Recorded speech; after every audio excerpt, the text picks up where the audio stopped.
We have no proof right now. Kaya ayaw nga natin ito. Ginagamit ang confidential funds. Siya itong tidak ng tidak sa mga nakikita namin, sa mga teachers na hindi naman yung na-explain ano yung mga deduction niya. Magandang araw sa atin lahat, mga kababayan.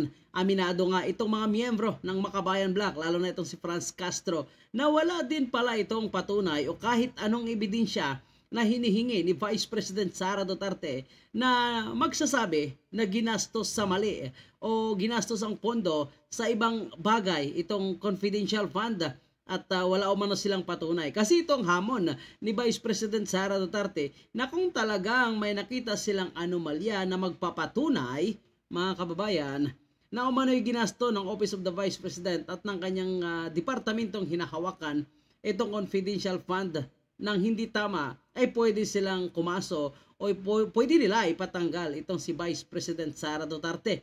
Ngunit wala o mano silang ebidensya. Kahit itong si Risa Hontiveros, mga kababayan po natin, ay piko na nga dahil ang kanyang mga patutsada ay hindi inaatrasan ni Vice President Sara Duterte at pinapatulan ito. Kasi ang inakala niya kasi ay kaya niya itong tuligsain, kaya niya itong batikusin na hindi magbabounce back sa kanila ang kanilang ginagawa. So bumalik sa kanila, mga kababayan po natin. Kaya malaking kahihiyan ngayon para sa mga miyembro ng Makabayan Black na talagang pilit na sinisiraan itong si Vice President Sara Duterte at tinatanim sa taong bayan na masama itong si VP Sara. Ngunit hindi sila nagtatagumpay dahil imbis na mabaon itong si Vice President Sara Duterte sa gusto nilang kahihiyan na umano'y may ginagawang hindi maayos ang Vice Presidente, ay tila ba inaangat pa ito ng taong bayan, mga kababayan po natin. Kasi iba na ngayon eh. So iba na yung taong bayan ngayon, lalo na may social media na magpapatunay na talagang mali-mali ang kanilang mga paninirang pore na ginagawa kay Inday Sara. Batas ng Makabayan Block na wala silang ebidensya sa ngayon sa akusasyong maling paggamit sa pondo. We have no proof right now. Pero nakita natin yung mga ganong mga may mga questions tayo. Kaya nga gusto nating magtanong eh. Kaya nga gusto nating mag-ungkat kung ano talaga yung nangyayari dito. Yung sinasabi nating pruweba, dahil nga ito ay confidential at hindi natin ma-scrutinize, hindi alam din ng ating kababayan itong paggamit ng confidential fund, kaya ayaw nga natin ito. Kung naipapaliwanag lang talaga ng maayos, kung in broad stroke, kung talagang paano nila ginamit ito, ay masasabi natin na talagang ginagamit nila ng maayos. Kaya kaso nga hindi iniiwasan nila, lalo na ng Office of the Vice President, yung pagpapaliwanag dito. Ang point lang nito, the other way around natin tanungin, bakit kailangang i-confidential kung hindi naman? Bakit, kung pwede namang auditable, bakit hindi gawin yun? Sa pahayag naman ng Department of Budget and Management o DBM, galing ang 125 million pesos na confidential fund allocation mula sa Contingent Fund 2022. Ito ay upang suportahan ang good governance engagements and social services projects ng Office of the Vice President. Patutsada pa tungkol sa confidential funds ng OBP o DepEd, pero lagi kong pinipilit ibalik naman sa issue kasi dili naman yan issue ng drama, dili naman yan issue ng respect. Well, ang respect na kinahanglan mula sa bawat isa sa amin na nagtatrabaho sa gobyerno ay respeto sa mamamayan. Kaya ang mamamayan ang nagbabayad ng buwis. Respeto sa mga institusyon ng ating gobyerno, lalo na ang Kongreso na nag-appropriate ng budget.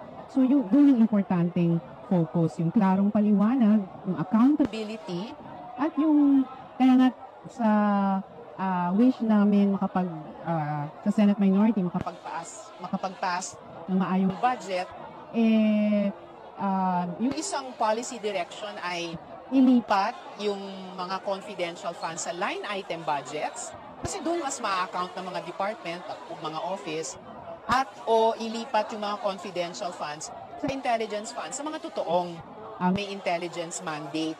Halimbawa yung Coast Guard, yung Philippine Navy, yung National Intelligence and Coordinating Agency. Labi na karoon na grabe yung pressure sa Pilipinas mula sa China sa West Philippine Sea. Ito lang yung masaklap, mga kababayan po natin. Kasi panay tirada sila, patutsada, parinig, reklamo sa ating Vice Presidente. Wala naman pala silang sapat na ebidensya na maituturo or nagsasabi na talagang iginastos ng Vice President Sara Duterte nang hindi tama itong sinasabing confidential o intelligence fund.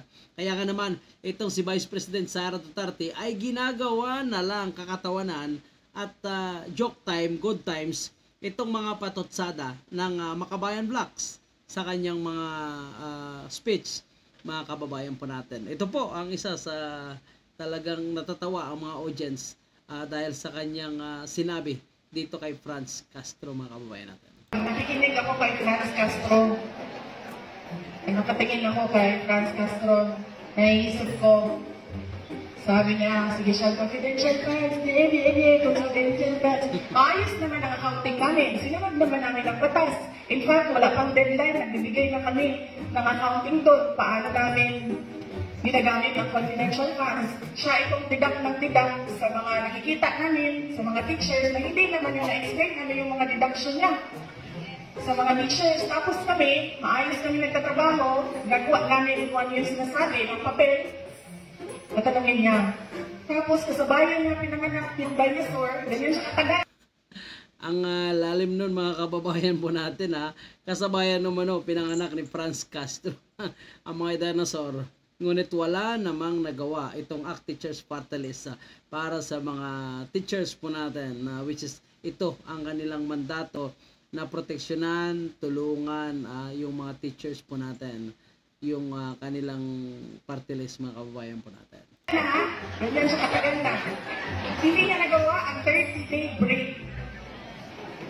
Nauna pa siya sa akin sa pag-lobby para sa mga teachers. Hindi niya nagawa ang 30-day break. Tapos, confidential. Kung hanggang nagamit na namin sa mga trabaho,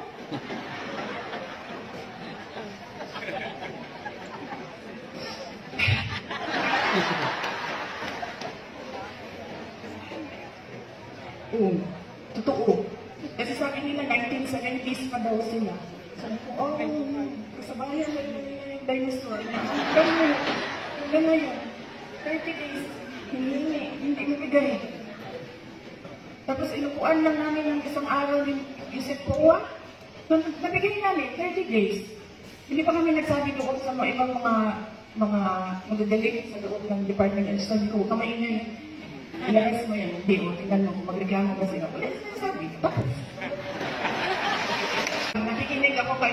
So yun nga, mga kababayan, gino-joke time na lang ni Vice President Sara Duterte. Tama itong ginagawa ni Vice President na hindi niya kailangan makikipag-stress dyan sa mga bumabati ko sa kanya. So imbis na tirahin niya ng mga seryoso, ito na lang ang magandang tirada, mga kababayan po natin.